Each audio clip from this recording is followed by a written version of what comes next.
সারাদিন যত ভালো ভালো রান্নাই করি না কেন, বাচ্চারা কিন্তু ফাস্ট ফুড আইটেম খেতে সবচেয়ে বেশি পছন্দ করে। এটা চোখের সামনে দেখলেই ওরা খুশি হয়ে যায়। আসসালামু আলাইকুম, কেমন আছেন সবাই? আমি আলহামদুলিল্লাহ ভালো আছি।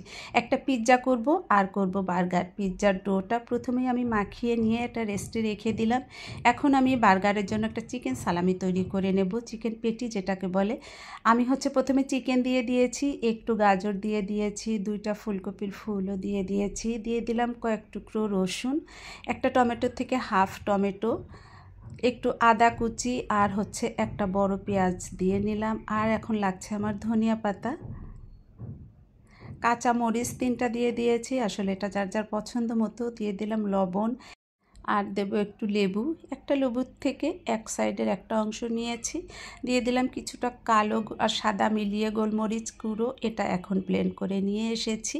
একদম মিহি হয় নাই, আবার আস্তে আস্তেও নাই, সব কিছু মিলে মিশে গিয়েছে। এখন আমি যে সালামিটা তৈরি করব সেটা একটা মগে দিয়ে নিচ্ছি, দিয়ে নিয়ে এটা আমি স্টিম হতে দেব। একদম পুডিং আমরা যেভাবে তৈরি করি সেম একইভাবে আমি রাইস কুকারে দিয়ে দিয়েছিলাম, একটা ঢাকনা দিয়ে ঢেকে একটু দেখে নিচ্ছি হয়ে গিয়েছে কিনা। একদম পারফেক্ট হয়ে গিয়েছে, এটা তৈরি হতে একদম বেশি সময় লাগে না। আর পিৎজার জন্য আমি একটু চিকেন রেডি করে নিচ্ছি, একটু আদা রসুন সয়া সস দিয়ে একটু হালকা করে ভেজে নেব, খুব বেশিক্ষণ না। তারপর সব কিছু গুছিয়ে নিয়ে টেবিলে চলে এসেছি, একেবারে ফ্যানের নিচে। পিৎজার জন্য প্লেটটা নিয়ে নিয়েছি, তাতে প্রথমে একটু তেল ব্রাশ করে নিয়ে ওখান থেকে যতটুকুটা আমি মেখেছিলাম 2টা হবে, অর্ধেকটা নিয়ে পাতলা করে দিয়ে দিয়েছি। তারপর এখন ধাপে ধাপে যে যেভাবে দিতে চায়, আসলে আমার কাছে যা যা রেডি করা ছিল আমি সেগুলোই দিয়ে দিচ্ছি। সস দিয়ে দিয়েছি, তারপর যে চিকেনটা রেডি করে রেখেছিলাম সেটা দিয়ে একটু ক্যাপসিকাম আর টমেটো দিয়ে দিয়েছি কিছু চিকেন সসেজও, আর একটু পেঁয়াজ গোল গোল রিং রিং করে কেটে, একটু অরিগানো আর তিলও দিয়ে দিয়েছিলাম। আর মোস্ট ইম্পর্ট্যান্ট যেটা, সেটা চিজ একটু বেশি করে দিয়ে এখন সেটা আমি ওভেনে দিয়ে দেব।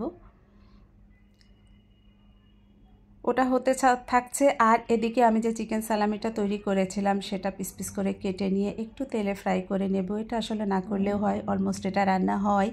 তো বার্গারের জন্য যা যা লাগছে আমি সব নিয়ে আবার ডাইনিংয়ে চলে এসেছি।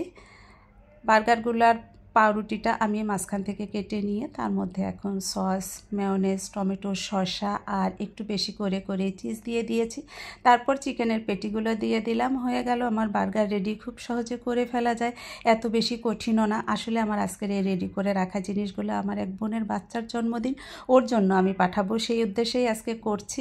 তো এটা জাস্ট চিজটা গলবার জন্য অল্প একটু সময়ের জন্য ওভেনে দিয়ে দিয়েছি। পিৎজাটাই যে এখন এটাতে দেখে নিলাম একদম মাপ মতো হয়ে গেল, আমার হটপটটাতেই তুলে দিয়েছি। এভাবেই এখন পাঠিয়ে দেব। বার্গারগুলোও হয়ে গিয়েছে, আর যে ডোটা বেঁচে ছিল আমাদের জন্য আরেকটা তৈরি করে নিচ্ছে। আমাদেরও সন্ধ্যার নাস্তায় আজকে এটাই থাকবে। তো আসলে বাচ্চাদের সবচেয়ে পছন্দের জিনিস ফাস্ট ফুড, আর পিৎজা, বার্গার, রোল এই টাইপের জিনিস তোরা একটু বেশি পছন্দ করে। তো আজ এই পর্যন্তই, আল্লাহ হাফেজ।